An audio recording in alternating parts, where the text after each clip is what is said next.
I bought this BMW E90 in hopes of having a comfortable daily driver and budget track car. Except when we drove it on the track, the car was super slow. I need a turbo! Holy crap, we're slow! And everything broke. That is one big pile of shit. So in the last episodes, we threw some racing parts at the car, and then we took it back to the track to see which components actually helped us get faster lap times. Oh shit, that guy's a noob, man. Get out of the way, brother. Now today is the day where we head out to the Nurburgring to find out if all our modifications actually help this E90 be more reliable and faster. Ooh, that's a lot of lights. That's okay, it's a BMW.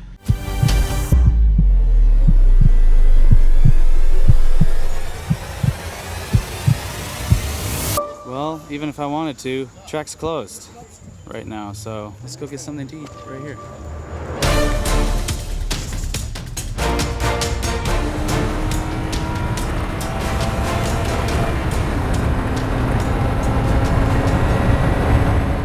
If you're going to drive the Nurburgring Nordschleife, make sure your car's tires, brakes, suspensions, fluids are all in good condition. Otherwise, you're going to have a bad time and may even crash. Now, I have a ton of videos, tutorials on how to do the work yourself, so consider subscribing if you're interested in saving money fixing your own car. What do you think, Leeds? I don't know how you're gonna get this back together. Yep. Second of all, get an instructor. On my first time on the track, I went out with Misha Sheridan as my coach, and I quickly realized this track is very hard. Ta-da. Wow, the corners are blind. Yep. Dude, this is very technical. It is. Take your time learning properly, watch out for traffic behind, and don't try to be a hero. Every one of my friends that I've brought to the Nurburgring with me, I say, why don't you take a lap with me, and then you can decide. And here is my friend's reaction halfway through his first lap on the Nordschleife. It speaks for itself. Oh yeah. Oh yeah. That's so much fun. Whee. Holy shit. No, I don't dare to drive this thing here, man. It's more tense than I imagined. Much more tense. No way. You're amazing. The best video that I've seen that demonstrates what I'm trying to explain is this guy that went out in his M2, and there were a lot of red flags, but I'll just let you watch the video right here and you can decide for yourself. Okay, I'm literally going on now. I'm shaking a bit. Speak to you later. Me, these tyres are good. I need to remember this track though. Back end fucking kicking out, late 8 back. Whoa, boy. I don't know, I've got no one to follow really.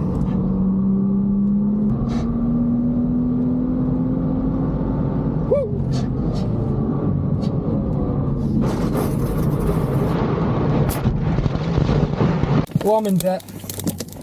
I'm in debt. On the corner that he crashed, if he had an instructor, he would have heard this. Left curb, left curb. After the jump of the left curb, on the brakes gently at the end of the curbstone on the left, turning into the right on the throttle to the outsides. So all of this can sound very confusing, and I was trying to absorb everything as best as I could, but I used these videos again and again to study the track, learn the corners, the braking zones, all that stuff, and it really, really helped me go faster over the long run. It's probably your best investment. So I do feel for Jake, who crashed his M2. I hope he gets it fixed. I'm so glad that he's okay. He walked away from the crash. Go over to his YouTube channel and Instagram, give him a like and a follow, and I hope that he gets his car fixed and back on the track soon, hopefully with an instructor. Now, Toeristenvaarten, or TF, is a public session where you can drive any road legal car on the Nurburgring Nordschleife. Regular traffic rules apply, so drive safely. It is not a race. You are not allowed to time your laps, and I never have. But I want to share with you the approximate lap times for reference only, using the data from my GoPro footage. In 2018, with a fully stocked setup and with Misha instructing me, I did an 11-minute 40-second lap. This was my second time to the Nurburgring, second time with Misha instructing me, and my 5th lap ever. I felt like I was achieving my dream of driving on the Nordschleife. The left turning into the right curbstone. Speed is fine on the throttle from here. Even though I quickly realized I was going so slow, I still felt like I was a driving god. Until I got passed by a Polo. NANI?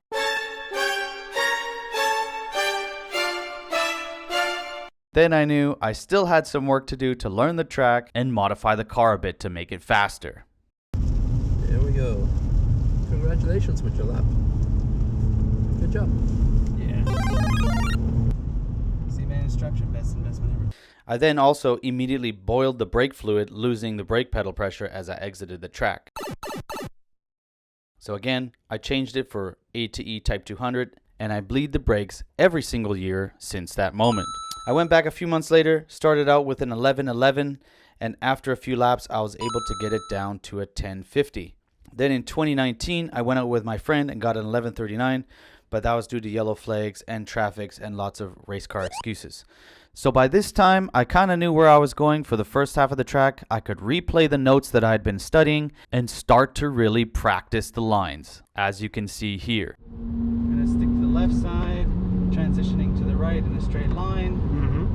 After the curbstone right here, we're gonna brake, downshift, turn in, let go, double braking zone, brake, shift it, turn in, and accelerate on the exit. Here the same, turn in, educational. In 2020, I also took another friend out for his first lap ever and did an 1117. Are you really taking it easy right now? Yeah. Okay. Here we're gonna go through the. And then the track closed and I had to go home. In October 2020, at the end of the season, when it wasn't busy, I went for a whole day of driving and it was amazing. You let me pass, buddy, or what? Not many people on the track, great weather, and by the end of the day I was getting more and more comfortable with the car to what I felt was the limit and was able to do a 10 minute and 25 lap. So at this point I thought I was doing quite well, and I thought, you know, how fast am I really going? So I fell into this trap of checking my lap times on my GoPro, and while my lap times weren't improving, which made me feel super frustrated and a bit impatient, and I started pushing a little bit harder than I should have, which actually caused me to go slower because I made more mistakes. This was not safe, and it actually took away from the fun of driving the Nordschleife. So the irony is, for me to make my point, is I want to use lap times to demonstrate why lap times don't matter, especially if you're a beginner like me. So this is perfectly explained by Fabsan84, who drives a legendary Schirmer M3 V8 on the ring, and of course Misha, as you all know. They both have a lot of experience on the ring and even in slower cars. I started pushing my push laps. I had over 200 laps here, and I hear guys having 15 laps, looking at their lap time, stuff like that. And another car, and then, as you can see, tourist foreign is fairly dangerous because people are going really for lap times and don't care about what's happening with traffic here. I think it's time for everybody to relax a little bit about lap time, speed, and rushing, showing off, and YouTube. Come on, Tim! We're going for that, what was it, 7:13? No, we're not. No. We're back off a little bit. I want a lap record. Social network is bringing a bad vibe. I think it's creating first a bad mood, and then everybody's rushing against each other. So as a complete Nurburgring noob, I totally agree with Fabsan. Focus on my driving skill and track knowledge, and lap times will follow. Yes, car performance matters, but fast drivers can drive slow cars fast. Misha in his lightly tuned Volkswagen Up with 125 horsepower did a 906 lap. First to the 186. If that wouldn't have been a Scuderia there, that would have been a sub-9 lap. So again, it's not about lap times, but 906, I think it's okay enough. While Shmi 150 in his GT3 RS with 520 horsepower did an 841. If you want to improve your driving, all of these points are articulated by Sam from Seen Through Glass here. He's probably somebody who knows it a little bit better than I do, which is going to make all the haters out there say Shmi 150 can't drive. No, but the thing is, right, that's what's so funny about the Nürburgring, and let's not forget Top Gear when Sabine Schmidt was in the van. Yeah. It's just about how well you know this place. 9:59. 9:59 is under 10 minutes. I tell you something, I What? do that lap time in a van. Oh, I show you rubbish. what's really fast. And now we've all seen Sabine Schmidt on Top Gear cement her legendary driving status to the world, and she did it in 10 minutes and 8 seconds in a stock 140 horsepower diesel Ford Transit van. So, is it the car or the driver that makes you faster? At the end of the day, it's the driver, it's the experience, and that's something that you should focus on. The car does help, but that's not the only thing. Now, this really got me thinking. Will I ever be faster than Sabine Schmidt in a van? And how would I do it? Since I already had a bit of experience on the ring, and I basically knew where I was going, I decided it was time to do a bit of work to the car. I really needed to update the suspension, so I chose the Bilstein B12 Pro Kit, and I found some cheap lightweight wheels. Yes, yellow. Why yellow? Mark, why yellow? It's racing. Already these modifications really transformed the feel of the car.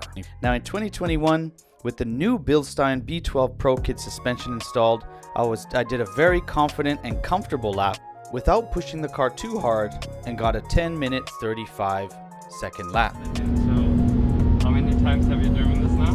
I don't know, 20 times. Coming next. Congrats, man, you survived your first lap on the Nurburgring. Very impressed. Good job. Thanks, man. Appreciate it. I can tell you have the corners worked out quite well already. And then the track closed, and I had to go home. So I think you see a pattern here. I actually went to the ring several times between 2021 and 2024, but each time I arrived to the track and it was closed. Track's closed, and we're stuck in traffic. 1 hour later. One lap. Waited all that time, and now we only got one lap. And we've been stuck in this traffic to get out for how long now? I don't know. Now luckily, after putting the new suspension and tires on the car, it made it really easy to drive at the limit without any drama. That combined with my track experience, I was able on a warm-up lap showing my friend around the ring a bridge to gantry lap time of 9 minutes and 56 seconds. Hold them, don't lose them, don't lose them. Don't lose them, don't lose them.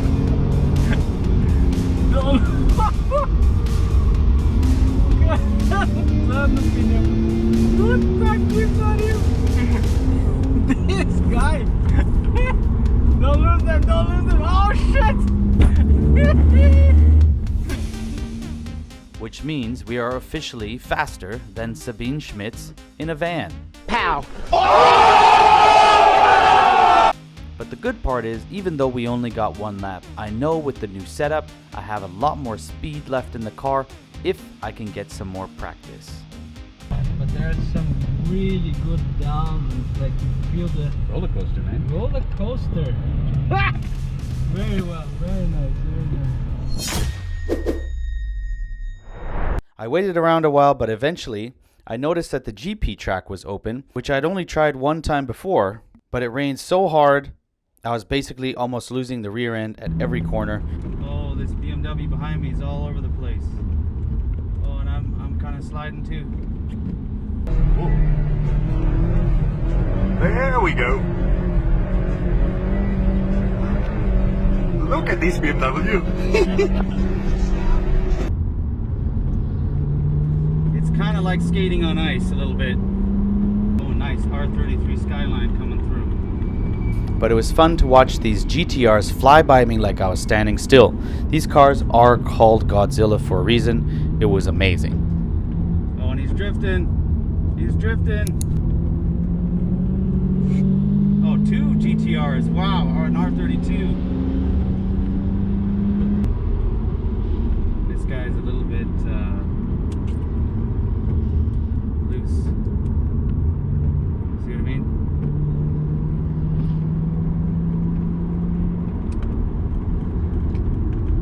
Oh, me too. ABS kicking in.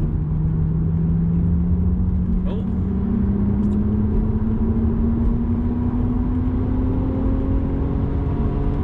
Then later that year, I planned on staying for a 4-day holiday during the week when it was not busy to get in some practice.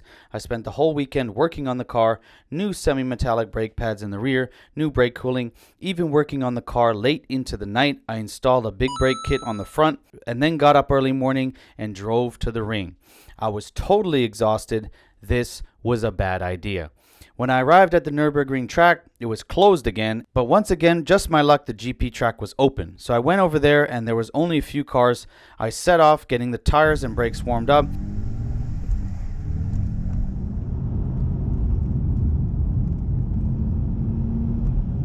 Yeah, the brakes feel pretty good. I'm more confident now.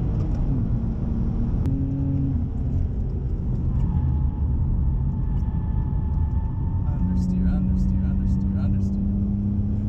Alright, well that's the limit of that corner. We're doing not too bad, everybody. It's pretty good. The guy that was behind me was in a small red hot hatch, and he kept up with me the whole time. I could see him in my rear view mirror at every corner, getting closer and closer, and I'd pull away from him on the straight. I noticed 2 Porsches that were braking way too early, so I thought, let's put my new budget big brake kit to the test and hunt them down in the corners.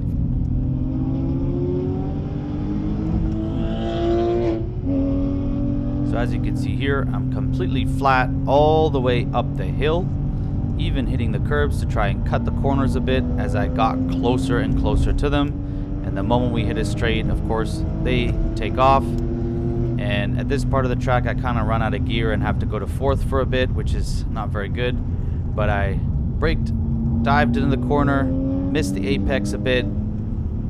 Again here, it's a bit of a late apex, turned in, used the whole curb from the apex, accelerating all the way to the edge. And I noticed, Oof, those Porsches are quick. But they're beginners, they're braking too early. so you can see how far ahead these guys really are. And here I just dived in so late, turned in, went over the curbs to save some space and caught this Porsche right at the end and got right on his bumper. I love the big brakes. They were super good for the track. See, with the new brakes I can brake a lot later and catch up to them, but on the straight up, it's done. It's over. It was pretty cool. I finally felt that I could push the car all the way to the limit without breaking it, and it was a ton of fun on the last lap. So with all the modifications, how fast did we actually go? In 2020, my fastest lap was around a 3-minute 05 with only 80 08R tires and of course a higher rated brake fluid. In 2024, with suspension, wheels, tires, and a big brake kit in the front from the 330i, you can check out my video on how I did that, as well as some added brake cooling, I averaged about 20 seconds faster, which is awesome.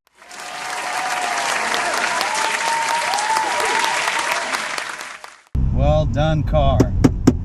Well done. I think that's the best session I've ever had. Literally. Now, while the car was working good, myself, on the other hand, was not. On the very last lap, I started to feel super sick, and as I got off the track, I had to take a breather, drink some water. It was like I caught the flu or something. I was not feeling well. Getting your car ready is just as important as getting a good night's sleep and taking care of your body. I think a lot of people come to the ring exhausted and then can't really do much driving. Misha talks about this in one of his videos where he was working way too hard right before a race, and during the race he crashed just because he was too tired. So I took a breather, stopped the car, and got out. I want to talk to this guy. Yeah, can you just tell me about your car then? Like, what is this? Yes. Normaler 2 Liter 16V. Ja. Bio Sport. Ja. Phase 1. Aus 2000 oder 2001. Okay. Das ist eigentlich weitestgehend original. Motor ist original, nur ein bisschen Sandbeschläuche. Für die Zuverlässigkeit. Klimaanlage ist raus. Komplett. Ja, genau. Sonst ist hier vorne eigentlich alles original. Und wie viel PS? 169, 170. 170. Oh shit, okay. So 169 versus 218. Yeah. Mine's about 218. It's very light. And it's so light. 1000 kilos. That's it. Okay, cool. Clio Sport, the first Clio Sport. First Clio Sport, yeah, because in the straight, yeah, you weren't really gaining on me, but as soon as we got to the corners, Yes. you were catching up very nicely. That's the first time with this build. So. With this build, wow, okay, congratulations. What brakes do you have? Original Yeah. Wintex brakes from UK. Wintex. Brake pads. Brake pads, oh, okay. Yeah. And you have Nanking AR1s? Yeah. Oh. No. No, NS2. NS2, yeah. Are they any good? Budget one. Yeah, it's okay. They're good? It's okay. Okay, cool. Oh, and you got a cage. Yeah, it's new. It's the first time I drive this. Well done. The seats are a little bit too high. Okay. Recaro, pole position? No. Pole position. Pole yeah. position? Different, but yeah. Wow, 260,000 K. That's respect. On this original engine. 216,000? I built it myself. You rebuilt it? Yes. Oh, very nice. But, yeah. This one also I rebuilt it during COVID. Yeah. It was burning lots of oil, so I rebuilt it, and now it's better. And it's all you need for fun. Yes, of course. Yeah. It's all you need, right? Yeah. Did you paint the inside also? Yeah, yes. Wow, it's like full build. Yeah, but not that good, but yeah, it's okay. It's a full build. What suspension do you have? Bilstein. Bilstein B12, B14. Is it adjustable or no? No, nothing. Nothing adjustable. Really? Nothing. Okay. I didn't know that. Just see. This is the B12 Pro kit, but it's Yeah. the B6 strut. Well, congratulations, your first time driving. First time driving. Congratulations. Yeah. This is a huge accomplishment. And everything is in one piece and everything is working. Yeah, This is a huge accomplishment. Yeah. No, really, like I built this car, and then first time at Hockenheimring, problems. Yeah, First time at Nordschleife, more problems. First time on GP track, problems. And then now, after like 3 years, it's okay. I drive fine. Yeah. But it takes so long Here it's to get it up to a point where you can just beat on the car and it's reliable. So congratulations. I know how it feels. Yeah, this is Super schön. out there. The condition doesn't have to be the best to go fast. Yeah, genau. This is the problem with some of the super nice cars. Yeah. You're afraid to do something, right? So at this point, I did feel a bit better. I thought, okay, let's go and do a lap of the Nordschleife. And the first half of the lap, I felt pretty good. But then once I got to Kallenhard, I started to feel really sick again.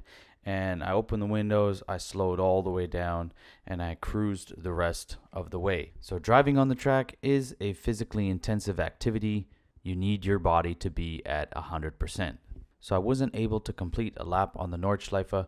I couldn't get a lap time. After this, I actually took 2 days off from driving just to feel better, because I really was not feeling very good and was not going to risk crashing on the track just because I wasn't feeling well. Now I went back several months later, but it rained the whole time I was there, and now it's October again and the weather's getting pretty bad, so I'll have to wait until next season to see the true potential of the car. So if you've made it this far, thank you so much for watching. I still have a ton of plans in the works for the car and modifying it to get it to go faster. The next biggest thing I need to work on is my physical health to make sure that I can handle the ring lap after lap. If you guys have any suggestions on what I should do to the car, please let me know in the comments below, and we'll see you guys in the next episode.